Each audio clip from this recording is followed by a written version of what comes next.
ध्वनि और इग्नूर ये दोनों पार्टनर्स थे और आपस में प्रॉफिट एंड लॉसेस शेयर किया करते थे इन द रेशियो ऑफ 3:2। इनकी जो बैलेंस शीट है एज एट 31 मार्च 2025 वो कुछ इस तरह से है। लायबिलिटी साइड में ध्वनि की कैपिटल है 2,40,000, इग्नूर की कैपिटल है 2,60,000, इन्वेस्टमेंट फ्लक्चुएशन रिजर्व है 50,000, एम्प्लॉयज प्रोविडेंट फंड है 50,000, जनरल रिजर्व है 60,000, क्रेडिटर्स हैं 40,000, बिल पेबल है 30,000, बैंक ओवरड्राफ्ट है 20,000, एसेट साइड में कैश है 50,000, बिल्डिंग है 3 लाख, डेटर्स हैं 80,000 जिन पे प्रोविजन है 8,000 का, नेट अमाउंट है 72,000, स्टॉक है 88,000, अक्रूड इनकम है 20,000, प्रॉफिट एंड लॉस अकाउंट है 1 लाख और इन्वेस्टमेंट है 1,20,000 और टोटल ऑफ बैलेंस शीट है 7,50,000। ऑन द अबव डेट इन्होंने जो है इशाया को नया पार्टनर बनाया है फॉर 25% शेयर। 25% शेयर का मतलब होता है स्टूडेंट्स 1/4 शेयर। 25/100 जो होता है वो 1/4 होता है। इशाया जो है वो 2,50,000 यानी 2,50,000 अपनी कैपिटल लेकर आई है और वो ₹40,000 गुडविल के लिए लेकर आई है।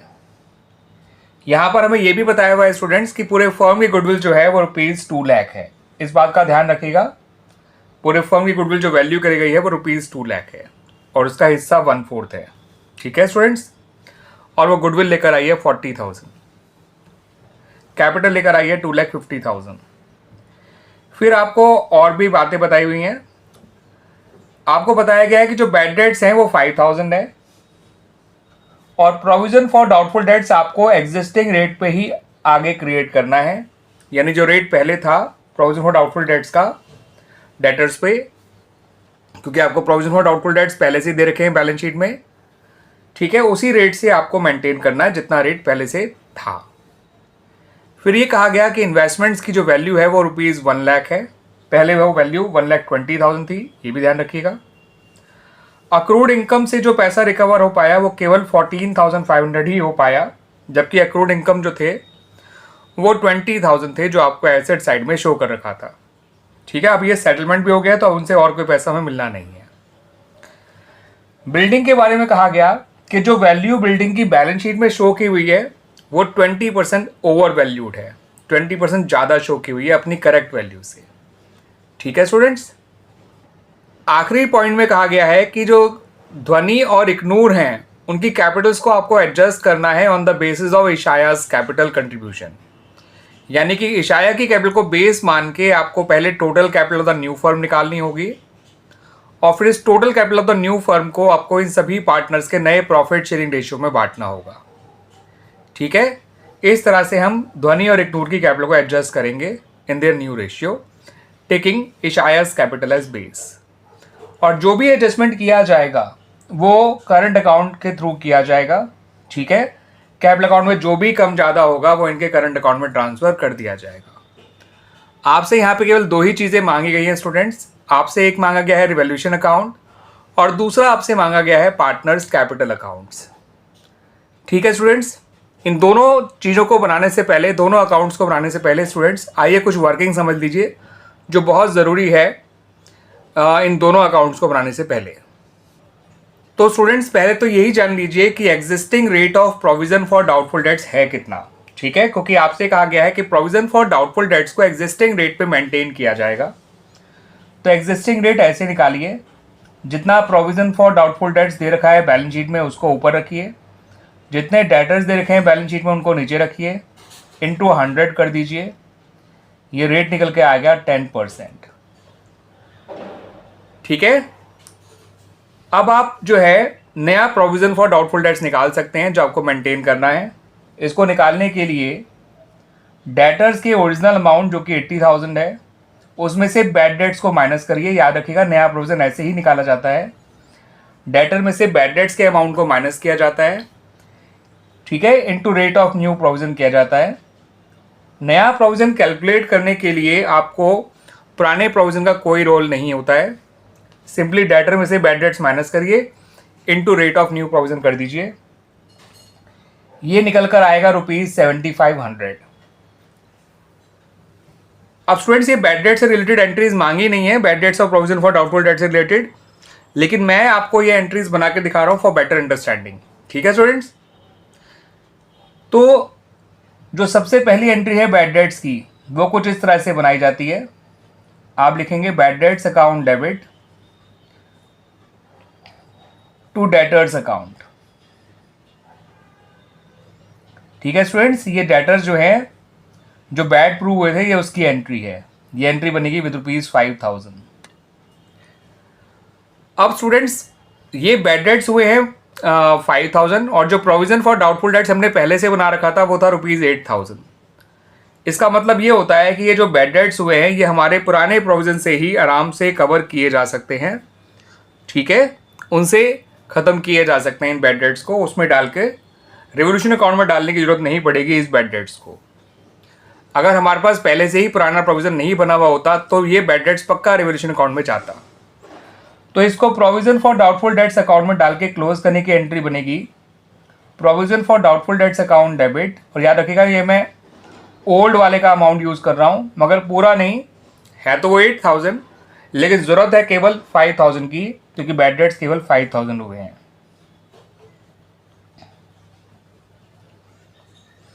ये एंट्री बनेगी विद ₹5000।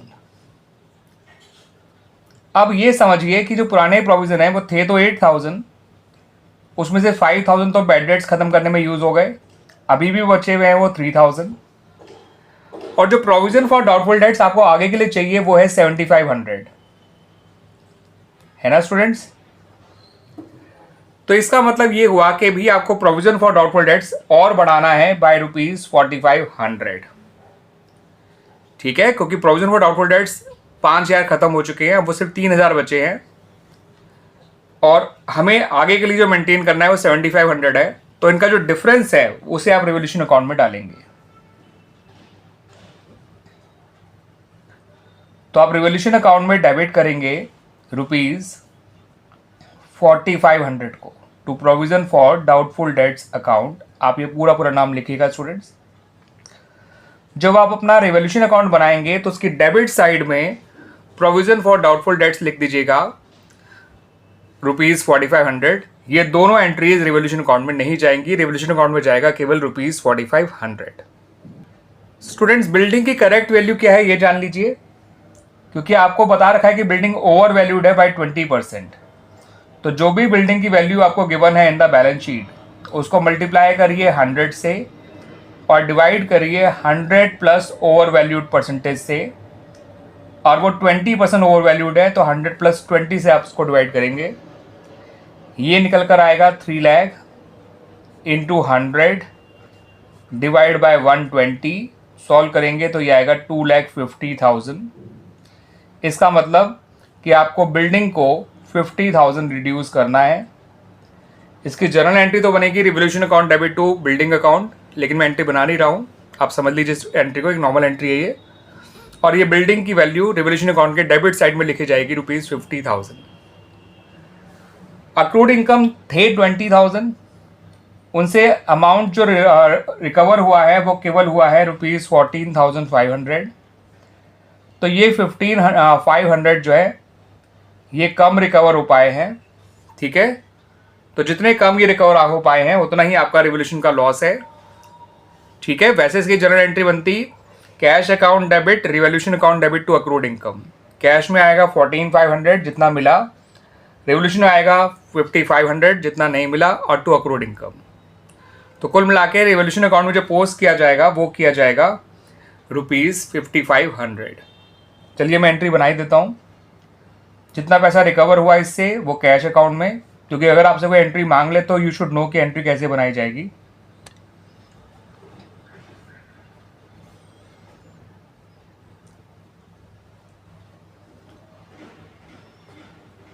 यहाँ लिखिए 20,000, यहाँ लिखिए 14,500 और यहाँ लिखिए 5,500। ये 5,500 रिवोल्यूशन अकाउंट के डेबिट साइड में जाएगा। ठीक है स्टूडेंट्स, और रही बात इसकी एंट्री बनाने की तो ये भी बना ही देते हैं। चलिए students, revaluation account debit to building account. तो ये बिल्डिंग जो 50,000 कम हो रही है, ये भी रिवोल्यूशन अकाउंट में डेबिट साइड जाएगी। अब वो इन्वेस्टमेंट वाला पॉइंट भी समझ लीजिए स्टूडेंट्स कि वो इन्वेस्टमेंट जो है उसकी वैल्यू ऑफ 1 लाख है, यानी इन्वेस्टमेंट में जो फॉल आ रहा है वो आ रहा है 20,000 का, क्योंकि बुक्स में जो वैल्यू अपीयर कर रही है इन्वेस्टमेंट की वो 1,20,000 है। अब वो 1 लाख है, तो उसमें कितना फॉल आ रहा है स्टूडेंट्स? 20,000 का। मगर ये 20,000 जो है रिवोल्यूशन अकाउंट में नहीं जाएंगे, क्योंकि इन्वेस्टमेंट फ्लक्चुएशन रिजर्व हमारे पास 50,000 है। तो इन्वेस्टमेंट फ्लक्चुएशन रिजर्व जो है वो इसको आराम से कवर कर लेगा। अगर इसकी एंट्री बनती तो कुछ ऐसे बनती: investment fluctuation reserve account debit to investment account और to Dhwani's capital account to इग्नूर्स कैपिटल अकाउंट। ठीक है स्टूडेंट्स, 50,000 में से 20,000 का इन्वेस्टमेंट का फॉल कवर हो जाता, बचा हुआ 30,000 इनके ओल्ड रेशियो जो कि 3:2 है उसमें बढ़ जाता। एंट्री ये बनती है इसकी, तो ये पॉइंट रिवोल्यूशन अकाउंट में नहीं जाता। Clear students? आइए अब हम अपना रिवोल्यूशन अकाउंट बना लेते हैं। मैंने रिवोल्यूशन अकाउंट के पॉइंट्स को आपसे पूरा डिस्कस कर लिया है स्टूडेंट्स। तो स्टूडेंट्स, रिवोल्यूशन अकाउंट में आप डेबिट साइड लिखेंगे to provision for doubtful debts, और ये अमाउंट आएगा 4500 जो मैंने आपको समझाया था। टू अक्रूड इनकम, जितना वो नहीं रिकवर हो पाया, 5500। टू बिल्डिंग, जितना बिल्डिंग में फॉल आया है जितना उसको कम करना है। और कोई पॉइंट नहीं है रिवोल्यूशन अकाउंट से रिलेटेड, तो इसको रिवोल्यूशन लॉस मान के यहाँ बांट देंगे। आप प्रॉपर लिखिएगा by loss transfer to Dhwani's capital account to इग्नूर्स कैपिटल अकाउंट। ठीक है स्टूडेंट्स? और ये टोटल है 60,000, तो 60,000 के लॉस को इन लोगों में बांट दीजिए। 3:2 के रेशियो में बांटेंगे तो 36,000 और 24,000 आएगा। अब स्टूडेंट्स, पार्टनर्स कैपिटल अकाउंट बनाने से पहले एक छोटी सी चीज समझ लीजिए जो ट्रीटमेंट ऑफ गुडविल के लिए जरूरी है। इशाया का प्रॉफिट शेयर जो है वो है 1/4, 25% या 1/4 होता है। पूरे फर्म की गुडविल है 2 लाख, तो उसके हिस्से की गुडविल होनी चाहिए ₹50,000।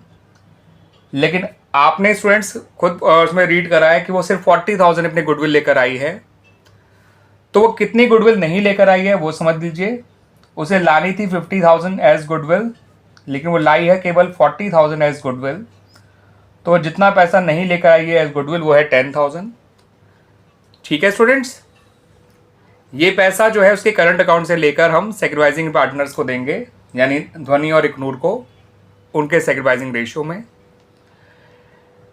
एंड स्टूडेंट्स, क्योंकि इस क्वेश्चन में आपको पार्टनर्स की कैपिटल को नए रेशियो के अकॉर्डिंग एडजस्ट करना है, टेकिंग इशायास कैपिटल एज बेस, तो आइए इन सबका नया प्रॉफिट शेयरिंग रेशियो भी निकाल ही लेते हैं। यहां पर नया प्रॉफिट शेयरिंग रेशियो निकालना बिल्कुल भी हार्ड नहीं है, सबसे आसान टाइप आप यूज करेंगे। आप टोटल प्रॉफिट शेयर को 1 मान लेंगे, फिर निकालेंगे रिमेनिंग प्रॉफिट शेयर। उसके लिए 1 में से इशाया के शेयर को माइनस कर दीजिए, ये आ गया 3/4। अब आप ध्वनि का न्यू प्रॉफिट शेयर निकाल लीजिए, 3/4 को उसके पुराने शेयर से मल्टीप्लाई कर दीजिए। सबसे आसान टाइप होती है स्टूडेंट नया रेशियो निकालने की। ठीक है स्टूडेंट्स? इग्नूर का नया शेयर निकाल लीजिए, रिमेनिंग शेयर को उसके पुराने शेयर से मल्टीप्लाई करके, ये आ जाएगा 6/20। और इशाया का नया शेयर हो जाएगा, जो हमें पता ही है 1/4, उसको लिख सकते हैं हम लोग 5/20। ऊपर नीचे 5 से मल्टीप्लाई कर दिया ताकि इसका डिनोमिनेटर भी 20 हो जाए। तो इनका न्यू रेशियो आ गया स्टूडेंट्स 9:6:5। ये ध्यान रखिएगा। सेक्रीफाइसिंग रेशियो वैसे तो 3:2 ही आएगा, लेकिन अगर आप निकालना चाहे तो ध्वनि का सेक्रीफाइस निकाल लीजिए, उसका पुराना शेयर माइनस उसका नया शेयर, ये आएगा 3/20। इग्नूर का नया सेक्रीफाइस निकाल लीजिए, पुराना शेयर माइनस नया शेयर, ये आएगा 2/20। सेक्रीफाइसिंग रेशियो आ गया 3:2। आइए इनका पार्टनर्स कैपिटल अकाउंट भी हम बना लेते हैं। तो स्टूडेंट्स, पार्टनर्स कैपिटल अकाउंट जब आप बनाएंगे तो सबसे पहले लिखिएगा बाय बैलेंस ब्रॉट डाउन। मैं सिर्फ ब्रॉट डाउन लिख रहा हूँ, आप पूरा लिखिएगा बाय बैलेंस ब्रॉट डाउन। 2,40,000 लिखिएगा ध्वनि की कैपिटल, 2,60,000 लिखिएगा इग्नूर की कैपिटल जो आपको बैलेंस शीट में ही दे रखी है। फिर अंदर जो जनरल रिजर्व है उसको बांट दीजिएगा बाय जनरल रिजर्व अकाउंट, और जनरल रिजर्व है 60,000 तो इसे बांटेंगे तो 36,000 और 24,000 आएगा। इन्वेस्टमेंट फ्लक्चुएशन रिजर्व आपको 30,000 बांटना है, ठीक है। 20,000 का इन्वेस्टमेंट का फॉल इसी से कवर करा था, बचा हुआ 30,000 हमने बांटा है, 18,000 और 12,000। फिर जो एसेट साइड में प्रॉफिट एंड लॉस अकाउंट लिखा है वो लॉस है तो उसको बांट दीजिए 60,000 एंड ₹40,000। फिर जो रिवॉल्यूशन का इनका लॉस आया था वो बांट दीजिए, वो भी इधर ही आएगा, याद रखिएगा स्टूडेंट्स, 36,000 एंड 24,000। फिर स्टूडेंट्स जो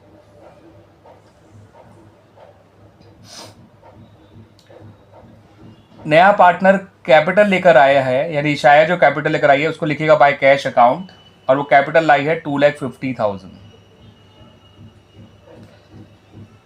फिर स्टूडेंट्स जो प्रीमियम फॉर गुडविल लेकर आई है उसको लिखिएगा by premium for goodwill account. 40,000 को 3:2 के सेक्रीफाइसिंग रेशियो में बांटिएगा। जितना वो प्रीमियम फॉर गुडविल लेकर नहीं आई है उसको लिखिएगा बाय इशायाज करंट अकाउंट। 10,000 वो नहीं लेकर आई है तो उसके करंट अकाउंट से लेकर हम देंगे, इसको ध्यान रखिएगा।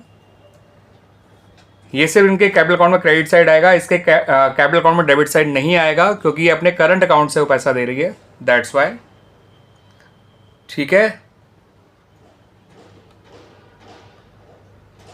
अब स्टूडेंट्स आपको जो है अपने उस लास्ट पॉइंट पे ध्यान देना है जो कि है कि पार्टनर्स की कैपिटल को इनके नए रेशियो के अकॉर्डिंग एडजस्ट करना है। तो जो आप इनकी क्लोजिंग कैपिटल्स निकालेंगे स्टूडेंट्स, ठीक है, वो नॉर्मल तरीके से मत निकालिएगा कि आपने इनकी क्रेडिट साइड के टोटल में से डेबिट साइड का टोटल माइनस किया और बैलेंस निकाल लिया। आप total capital of the new firm निकालिए पहले और उसको इन सभी पार्टनर्स के नए रेशियो में बांट दीजिए, ठीक है। और वो जो कैपिटल आएगी जो इनके नए रेशियो में होगी उसको यहाँ लिखिएगा, ठीक है स्टूडेंट्स। अब ये total capital of the new firm कैसे आएगी वो जान लीजिए। स्टूडेंट्स सबसे पहले निकालिए total capital of the new firm. उसके लिए जो आपके इशाया की कैपिटल है उसको बेस मानिए और उसको इशाया के प्रॉफिट शेयर जो कि 1/4 है, 5/20 भी है लेकिन 5/20 1/4 ही होता है, ठीक है। तो इशाया के प्रॉफिट शेयर के रेसिप्रोकल से मल्टीप्लाई कर दीजिए, यह आ गई ₹10 लाख। इसको इन सबके नए रेशियो में बांट दीजिए, इससे आपको ध्वनि की नई कैपिटल मिल जाएगी, इग्नूर की नई कैपिटल मिल जाएगी, इशाया की नई कैपिटल तो हमें पता ही है स्टूडेंट्स, फिर भी निकाल लेते हैं, उतनी ही आएगी 250। 10 लाख को इन सबके नए प्रॉफिट शेयर से मल्टीप्लाई कर दीजिए जो कि है 9/20, यह आएगा 4,50,000। 10 लाख इंटू 6/20 यह आएगा ₹3 लाख, और 10 लाख इंटू 5/20 यह आएगा 2,50,000। अब ये जो कैपिटल्स निकल कर आई हैं इनको लिखिए इनकी कैपिटल जो है अकाउंट का क्लोजिंग बैलेंस, ठीक है, 2 बैलेंस कैरिड डाउन में इसको लिखिए 4,50,000, 3 लाख, 2,50,000। अब इनके कैपिटल अकाउंट को बैलेंस करना है स्टूडेंट्स, और बैलेंस जो है वो करंट अकाउंट के थ्रू किया जाएगा जैसा क्वेश्चन में हमसे कहा गया था, ठीक है स्टूडेंट्स। तो ध्वनि का डेबिट साइड का टोटल आ रहा है 546, ठीक है, 546 उसका टोटल है डेबिट साइड का, ध्यान रखिएगा। और क्रेडिट साइड का टोटल आ रहा है 240, 276, 294, 3 लाख 324। तो ये साइड केवल 324 है, ये 546 है, तो 546 दोनों तरफ लिख लीजिए।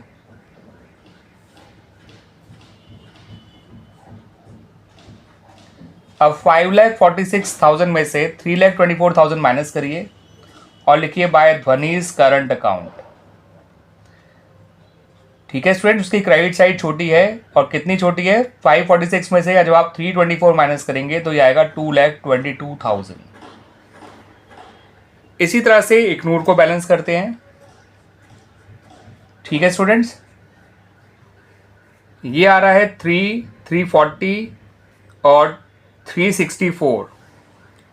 इसकी ये साइड का टोटल आ रहा है डेबिट साइड का 3,64,000 और ये साइड देखिए 260, 284, 296, 3,316। अब 364 डेबिट साइड का टोटल है, इसको दोनों तरफ लिख दीजिए, ये बड़ा टोटल है।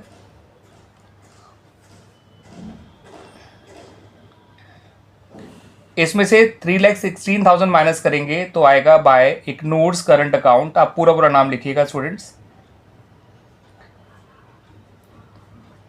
364 में से 316 माइनस करेंगे तो ये आएगा 48,000। इशाया को देख सकते हैं, 250 यहाँ भी है, 250 यहाँ भी है, तो उसको तो बैलेंस करने की जरूरत नहीं है, वो ऑलरेडी बैलेंस्ड है क्योंकि कैपिटल ऑलरेडी उसके नए रेशियो के अकॉर्डिंग ही है जो वो लेकर आई है। तो इस तरह से स्टूडेंट हमारा ये सॉल्यूशन कंप्लीट हो जाता है। क्लियर स्टूडेंट्स, आ गया समझ में अच्छी तरह से।